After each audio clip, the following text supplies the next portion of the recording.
তো আমি আপনাদের সাথে এমনই একটি বাস্তব ঘটনা শেয়ার করতে চাই। রুকিয়া করার সময় আমাদের লন্ডন সেন্টারের একজন সিনিয়র রাকি, উনি ১০০ বার ইস্তেগফার পড়েছিল। তারপর তার সাথে এমন একটি ঘটনা ঘটেছিল যা সত্যিই চিন্তা করার মতো।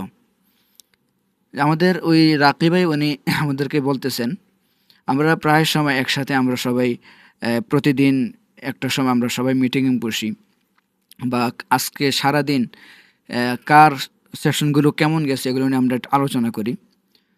তো ওনার এই সেশনটা আমার কাছে অত্যন্ত চমৎকার মনে হয়েছে, এই জন্য আমি আপনাদের সাথে এটা শেয়ার করতেছি। উনি বলল যে সকাল 10টার দিকে ওনার একটা অ্যাপয়েন্টমেন্ট ছিল একজন রোগীর। এই রোগীটা ছিল মহিলা। সে লন্ডনে যে করোনা ভাইরাসের যে টিকা, ওই টিকার যে কোম্পানি, ওই কোম্পানিতে সে অনেক বড় একটা জব করেন। এই মহিলাটা আসলে মূলত তাকে জাদু করা হয়েছিল যেন সে আর কখনো বিবাহ করতে না পারে। সে বিবাহিত ছিল, তার স্বামীর সাথে তার বিচ্ছেদ হয়ে যায়, ডিভোর্স হয়ে যায়। তারপর থেকে তার শ্বশুরবাড়ির লোকরা তাকে এমনভাবে জাদু করছেন যে সে যেন আর কখনো বিবাহ করতে না পারে। এই মহিলা প্রায় দীর্ঘ অনেক দিন যাবৎ বিভিন্ন সমস্যার মধ্যে সে পরে সম্মুখীন হইতেছিল। সে একটি মোবাইল কিনছে, তো দেখা যায় কয়েক মাস এই মোবাইলটা অনই হচ্ছে না, একদম নতুন মোবাইল। এবং একটা ল্যাপটপ কিনছে, এই ল্যাপটপটাও অন হইতেছে না, অথচ অন্য কেউ যদি এটাকে অন করতে চায় তাহলে এটা সহজে অন হয়ে যায়, কিন্তু এই মহিলা এটাকে ওপেনই করতে পারতেছে না। আরও এরকম বিভিন্ন সমস্যা, তার চাকরি থেকে বিভিন্ন কমপ্লেন আসতেছে, অথচ সে এর আগে খুব সুনামের সাথে দক্ষতার সাথে সে তার চাকরিগুলা করছিল। তো এই মহিলা আমাদের এখানে ১ ঘন্টার জন্য সে অ্যাপয়েন্টমেন্টটা নিছিল।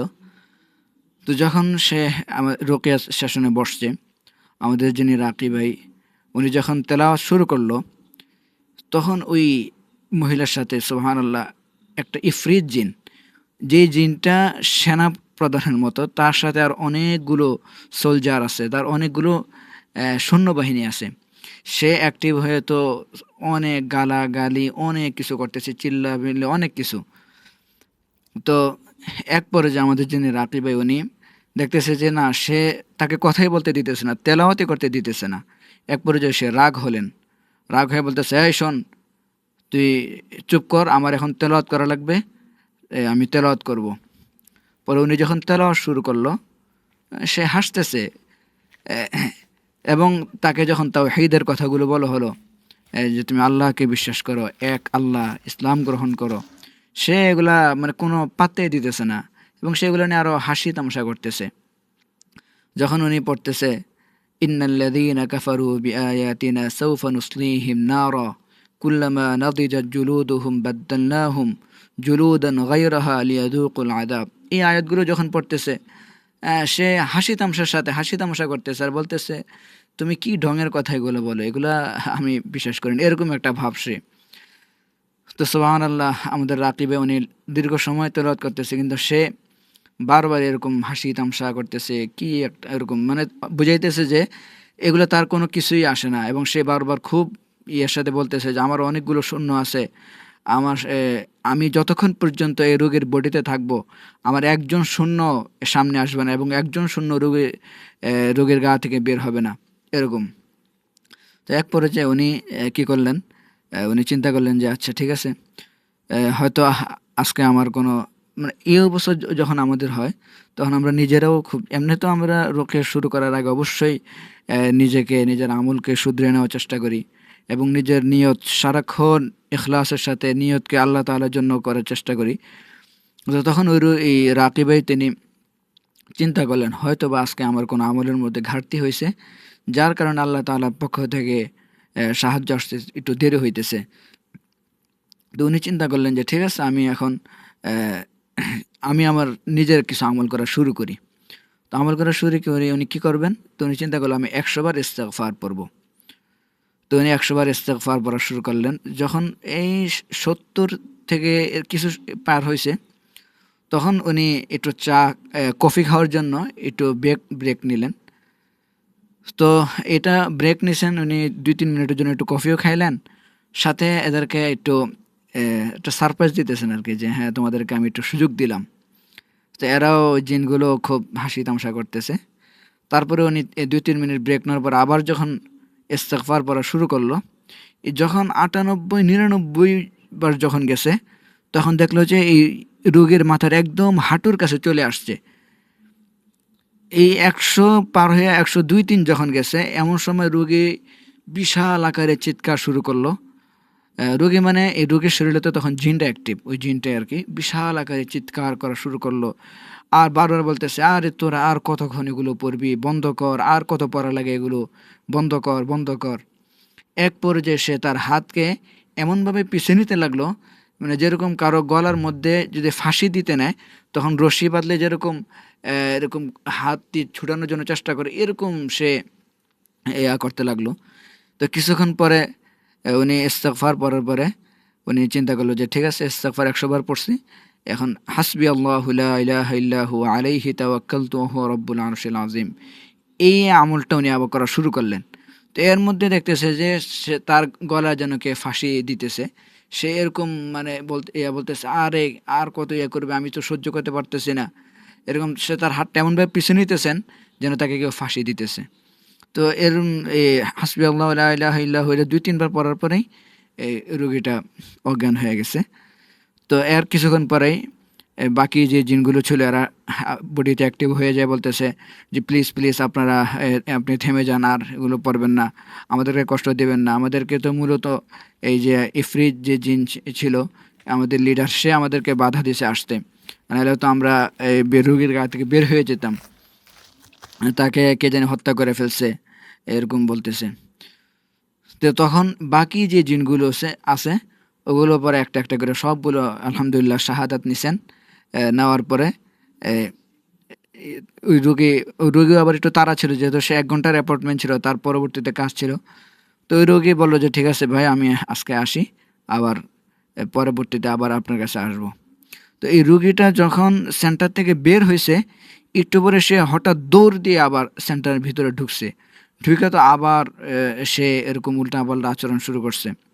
তো আমাদের ওই রাকিব ভাই উনি ওনার চেয়ার থেকে উঠে উনি অ্যাডমিনের ওখানে গেছেন, অ্যাডমিন ভাইয়ের সাথে কথা বলতেছিলেন।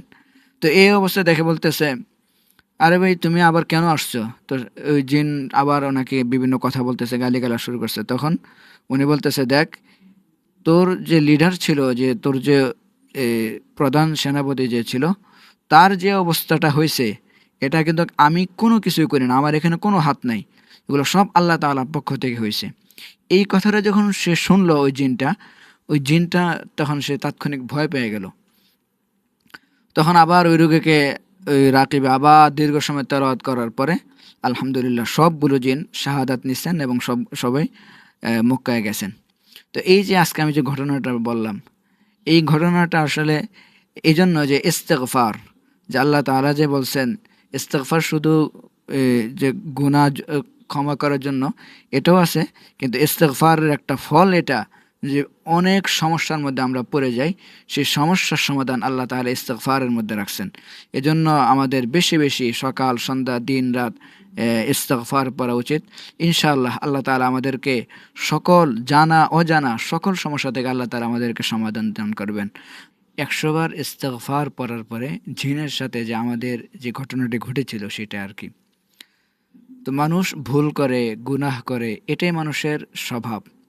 কিন্তু মহান আল্লাহ তাআলা আমাদের জন্য একটি দরজা সব সময় খোলা রেখেছেন, আর সেই দরজার নাম হলো ইস্তেগফার, আল্লাহর কাছে ক্ষমা প্রার্থনা করা। আল্লাহ তাআলা কোরআনে আমাদেরকে ইস্তেগফারের গুরুত্ব খুব স্পষ্টভাবে বুঝিয়ে দিয়েছেন।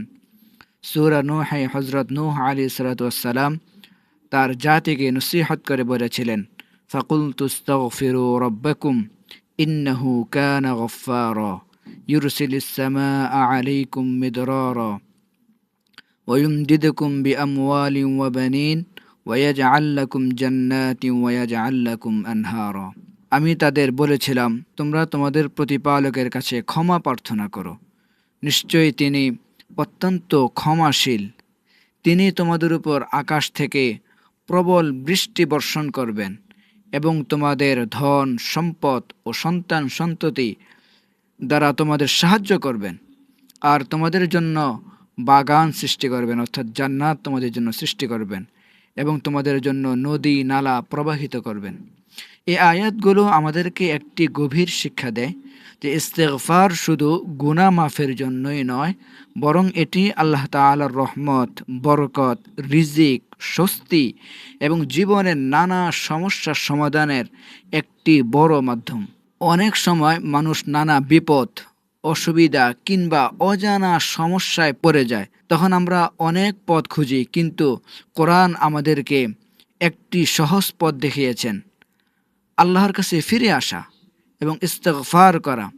যখন বান্দা সত্যিকার অর্থে আল্লাহ তাআলার কাছে ক্ষমা চায়, তখন আল্লাহ এমনভাবে দরজা খুলে দেন যা আমরা কল্পনাও করতে পারি না।